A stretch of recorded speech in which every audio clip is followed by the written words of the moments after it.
WhatsApp guys, সবাই কেমন আছো? কম্পিউটার নেটওয়ার্কিং এর আজকের ভিডিওতে আমরা জানবো আরো একটি নেটওয়ার্ক ডিভাইস সম্পর্কে, যেটা হচ্ছে এনআইসি। এনআইসি কি, এনআইসি কিভাবে কাজ করে, এনআইসি কোথায় লাগানো থাকে, এনআইসি কোন কোন ডিভাইসে ব্যবহার করা হয়, মানে এনআইসি সম্পর্কে এ টু জেড তথ্য আমরা জানবো। তো বিগিনার্সরা ভিডিওটা একদম স্কিপ করে দেখবে না। তো চলো বেশি দেরি না করে আজকে ভিডিওটা আমরা শুরু করে নিই।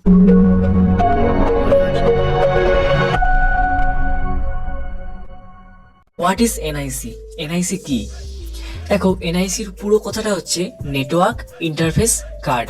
এনআইসি একটি হার্ডওয়্যার ডিভাইস কিংবা আমরা বলতে পারি নেটওয়ার্ক ডিভাইস, যেটা ছাড়া কিন্তু আমরা আমাদের কম্পিউটারকে নেটওয়ার্কের সঙ্গে যুক্ত করতে পারবো না। এনআইসির প্রধান কাজটাই হচ্ছে কম্পিউটারকে নেটওয়ার্কের সাথে যুক্ত করা। অনেকে আছে যারা এনআইসি না বলে এই ডিভাইসকে ল্যান অ্যাডাপ্টারও বলে। যাই হোক, এর ভিন্ন ভিন্ন নাম থাকতেই পারে, তবে কাজটা কিন্তু একটাই, যেটা হচ্ছে কম্পিউটারকে নেটওয়ার্কের সাথে যুক্ত করা। আচ্ছা, এনআইসির কিন্তু নিজস্ব ম্যাক অ্যাড্রেস রয়েছে। ম্যাক অ্যাড্রেসটা কিন্তু এরকম দেখতে হয়। যারা জানো না তারা দেখো, এখানে কিন্তু মোট 12 ডিজিটের কোড আছে। এই 12 ডিজিটের কোডটা প্রতিটা এনআইসি কার্ডের কিন্তু ভিন্ন ভিন্ন। একটা এনআইসি কার্ডের ম্যাক অ্যাড্রেসের সাথে আর একটা এনআইসি কার্ডের ম্যাক অ্যাড্রেস কখনোই কিন্তু এক হতে পারে না। যাই হোক, প্রত্যেকটা এনআইসি কার্ডের কিন্তু নিজস্ব একটা করে ম্যাক অ্যাড্রেস রয়েছে। ম্যাক অ্যাড্রেস সম্পর্কে যারা জানো না তাদের বলি, আর দু একটা ভিডিও দেওয়ার পরে আমি ম্যাক অ্যাড্রেস এবং আইপি অ্যাড্রেস নিয়ে ভিডিও বানাবো, তো তখন তোমরা সবটা খুব ভালো করে বুঝতে পেরে যাবে। এখন শুধু এতটা জেনে রাখো, ম্যাক অ্যাড্রেস হচ্ছে এনআইসি বা এনআইসি কার্ড, যেটা খুশি আমরা বলতে পারি। তো এর কিন্তু নিজস্ব একটা পরিচয়পত্র। যাই হোক, এবার আমরা জানবো ডিভাইসের কোথায় এনআইসি কার্ডকে লাগানো হয়। দেখো, আমরা যারা ডেস্কটপ ব্যবহার করি, তো ডেস্কটপের যেটাকে আমরা ক্যাবিনেট বলে থাকি, অনেকে সিপিইউ বলে ভুল করে, তো ওর ভেতরে যে মাদারবোর্ড থাকে, ওই মাদারবোর্ডের পিসিআই স্লটে এনআইসি কার্ডকে লাগানো থাকে। আর ল্যাপটপের মধ্যেও কিন্তু মাদারবোর্ড রয়েছে, তো ওরও পিসিআই স্লটে কিন্তু এনআইসি লাগানো থাকে। আচ্ছা, এবার বলি, এনআইসি হচ্ছে দুই প্রকারের, একটা হচ্ছে ওয়্যার্ড এনআইসি আর একটা হচ্ছে ওয়্যারলেস এনআইসি।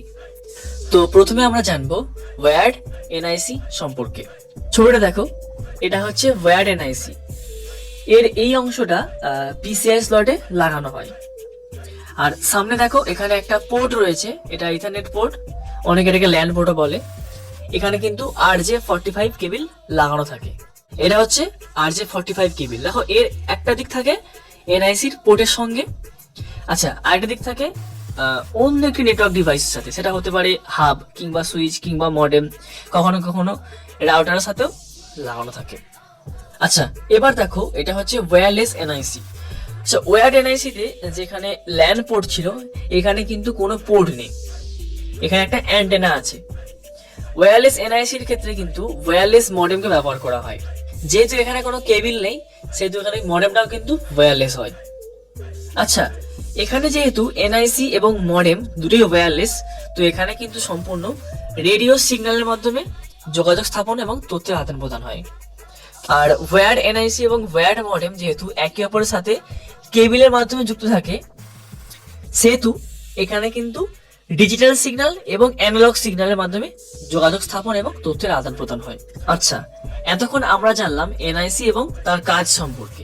এবার আমরা জানবো এনআইসি কোথায় কোথায় ব্যবহার করা হয়, কোন কোন ডিভাইসে ব্যবহার করা হয়। দেখো, এনআইসি কে ব্যবহার করা হয় ডেস্কটপে, ল্যাপটপে, প্রিন্টারে, সার্ভারে, টেলিফোনে, স্ক্যানারে, এরকম আরো কিছু ডিভাইস আছে যেখানে কিন্তু এনআইসি কে ব্যবহার করা হয়। যাই হোক, এই ছিল এনআইসি সম্পর্কে এ টু জেড তথ্য।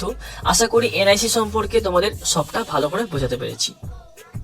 তো এই ছিল আজকের ভিডিও। যারা এখনো আমার চ্যানেলটাকে সাবস্ক্রাইব করোনি, তারা চ্যানেলটাকে সাবস্ক্রাইব করে নোটিফিকেশন বেলটাকে অন করে অল সিলেক্ট করো, যাতে করে আমার চ্যানেলের কোনো ভিডিও তোমাদের মিস না হয়। ভিডিওটা ভালো লাগলে একটা লাইক দিয়ে দিও, আর কোনো প্রশ্ন থাকলে নিচে কমেন্ট করতে পারো। যাই হোক, আজকের জন্য এতটাই। দেখা হচ্ছে নেক্সট কোনো একটা ভিডিওতে। Good bye.